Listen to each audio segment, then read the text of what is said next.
Hi, my name is Chris Packett, and I'm doing media coverage on the BP oil spill and how it affected the BP's business reputation. The BP oil spill has many different names: Deepwater Horizon oil spill, the BP oil disaster, and even the Gulf of Mexico oil spill. This was a catastrophe in human history. If it weren't for media exposure, the spill could have killed more people than it did. Luckily, the media broadcasted the disaster to millions of people, and people started to think twice about going to the beach. Here we have some prominent forms of media. The basic media that covered the BP oil spill were social media outlets like Twitter, Facebook, definitely YouTube too, but mostly Twitter and Facebook. And the newspaper outlets, pretty much every newspaper but the New York Times, Tampa Bay Times, LA Times. Those are the big ones. The majority of people actually really don't even know how the oil spilled. So the rigs have these blowout preventers. However, both of BP's manual and emergency blowout preventers failed to deploy at the worst possible time. A combination of mud, oil, natural gas, and water are all just the ingredients for a fiery nightmare. These things erupt from the well, surge up the drill pipe, and combust at the surface, exploding into an inferno. And this is exactly what happened during the BP oil spill. Roughly 206 million gallons of oil spilled into the ocean over 87 days of leaking. That comes to an average of over 2 million gallons a day. And with all that being said, the CEO of British Petroleum, which is BP, his name is Tony Hayward, announced that there were no underwater plumes of oil resulting from the April accident at the company's Deepwater Horizon rig in the Gulf of Mexico. Later, we realized this is not true, but if we forget the fact that he did not show any evidence of the BP water analysis, oil is much less dense than water, so therefore it floats on the top. So this CEO guy was basically saying that all the oil that leaked out was only on the surface of the water, when in reality, we know that it was not just on the surface. And beginning to resolve this disaster by hiding the truth shows how not only media, but also BP negatively impacted their reputation.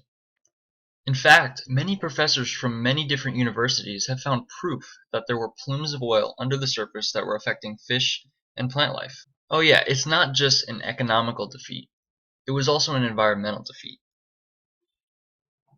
We have 800,000 birds killed and 1,000 dolphins killed on the shore.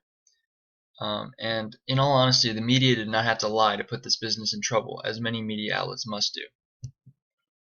And when your wrongdoings affect animals, it's really hard to not lose respect from people, all around the world, especially in the United States, that the animals are dying. And you know how earlier I spoke of the CEO Tony Hayward using a sort of band-aid to cover the infectious truth?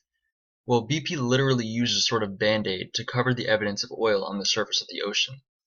Right here, in response, they used 1.8 million gallons of Corexit, and this chemical basically made the surface look better, but they were actually sinking the oil deeper into the ocean, further affecting wildlife.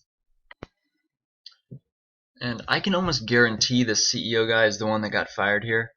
Doesn't say, but I'm sure he did. The economy also took a hit when this happened. They had to pay $29 billion out to fix all their damages. For each barrel spilled, they had to pay $4,300. And businesses all around and local, the fisheries lost 173 million, tourism lost near 700 million, and it didn't just affect BP, and the media involvement didn't just affect BP, but it really affected local businesses as well.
So some merits of media involvement. The reason why I have a picture of Donald Trump right here is because, just like Donald Trump, the media made BP a very controversial topic. This controversialness created so much attention and created a sort of stimulus for growth. And it really makes BP one of the most widely known gas industries, oil industry, uh, in the US. Now, there was definitely many more consequences than merits of media involvement. BP had and still has to recover its reputation from that oil spill. It was definitely their fault, and the media just told us the truth, and they had to, they have to face those consequences. And when you have a bunch of media on you, you have a lot of people that can analyze you. And investigators found evidence through physics to discover that the chemicals that they were using to eliminate surface oil actually damaged the ocean further. They also proved the CEO, Tony Hayward, wrong when they came up with evidence that oil so deep in the ocean cannot float back up to the surface. Therefore, there were plumes of oil affecting deep sea environments. I believe that this stock profile is a great representation of the company's health during this time.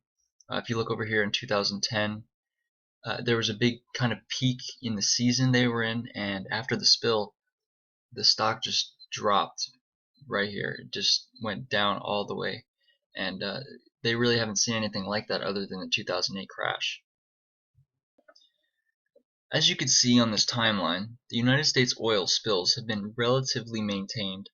The Ocean Eagle, 12,000 tons, all the way up to the Exxon Valdez in 1989 of 104,000 tons. But it just doesn't compare to the Deepwater Horizon spill, the BP oil spill in 2010 at 627,000 tons of oil. A great deal of the media's involvement in the oil spill drained BP's reputation, but it was also a great learning lesson for other companies to be more cautious of their liabilities and how they can affect so many things around them.